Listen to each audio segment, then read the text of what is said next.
నష్టపరిహారం ఉందా ఇప్పుడు రైతుకు?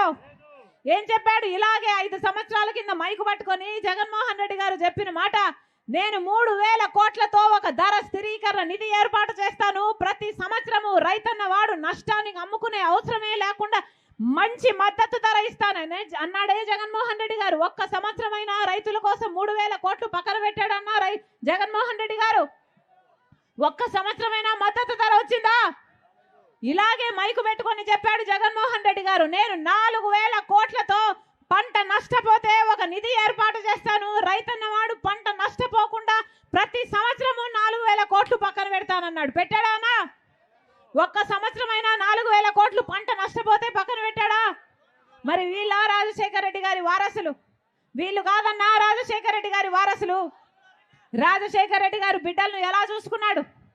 ఫీజు రీయింబర్స్మెంట్ ఇచ్చాడు, ఉద్యోగాలు ఇచ్చాడు. మరి ఇప్పుడు జగన్మోహన్ రెడ్డి గారి హయాంలో కనీసం బిడ్డలకు ఉద్యోగాలు వస్తున్నాయా? కనీసం బిడ్డలకు ఉద్యోగాలు వస్తున్నాయా? ఏం చెప్పాడు జగన్మోహన్ రెడ్డి గారు? సంక్రాంతి వచ్చినప్పుడల్లా జాబ్ క్యాలెండర్ వస్తుంది అన్నాడే. వచ్చిందా అన్నా? సంక్రాంతి వచ్చినప్పుడల్లా జాబ్ క్యాలెండర్ వచ్చిందా? ఏమా ఇంతమంది బిడ్డలు ఉన్నారు, సంక్రాంతి వస్తున్నాయి పోతున్నాయి, జాబ్ క్యాలెండర్ వచ్చిందా? సంక్రాంతి వచ్చింది పోతుంది, జాబ్ క్యాలెండర్ మాత్రం రావటం లేదు కదా. ఇలాగే మైకు పట్టుకొని 5 సంవత్సరాల కింద జగన్మోహన్ రెడ్డి గారు చెప్పారు, 2,30,000 ఉద్యోగాలు ఖాళీగా ఉన్నాయి, వాటిని భర్తీ చేస్తాము అని జగన్మోహన్ రెడ్డి గారు చెప్పలేదా? మరి ఈ రోజు 5 సంవత్సరాలు అయిపోయింది, ఏమైంది? ఏ 2,30,000 ఉద్యోగాలు ఖాళీగా ఉన్నాయో 5 సంవత్సరాల క్రితం, ఇప్పుడు కూడా అదే 2,25,000 ఉద్యోగాలు ఖాళీగా ఉన్నాయి. జాబ్ క్యాలెండర్ రాలేదు, బిడ్డలకు ఉద్యోగాలు రాలేదు. ఏం చెప్పాడు జగన్మోహన్ రెడ్డి గారు? 5 సంవత్సరాల క్రితం 23,000 ఉద్యోగాలు, టీచర్ ఉద్యోగాలు ఖాళీగా ఉన్నాయి.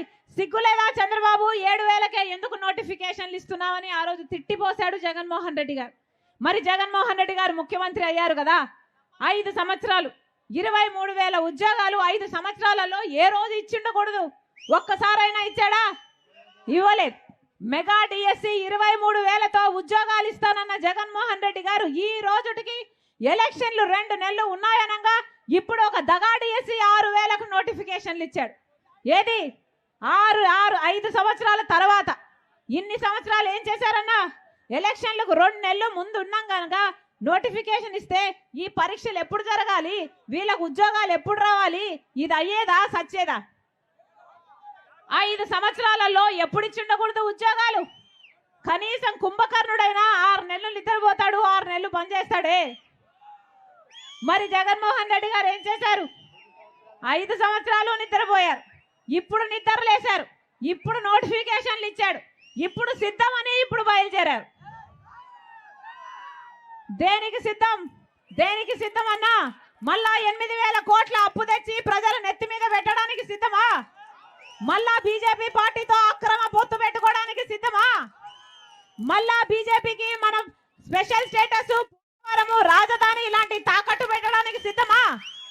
మళ్ళీ మద్యపాన నిషేధం అని చెప్పి మళ్ళీ మహిళలను మిమ్మల్ని మోసం చేయడానికి సిద్ధమా? మళ్ళా 25 లక్షల ఇల్లులు కడతాను పేదల కోసం అని చెప్పి మళ్ళీ పేదల్ని మోసం చేయడానికి సిద్ధమా?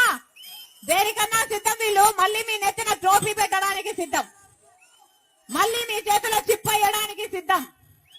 మళ్ళీ నమ్మి వీళ్ళకు ఓట్లేస్తే ఈసారి భవిష్యత్తు మిమ్మల్ని క్షమించదు, ఈసారి చరిత్ర మిమ్మల్ని క్షమించదు.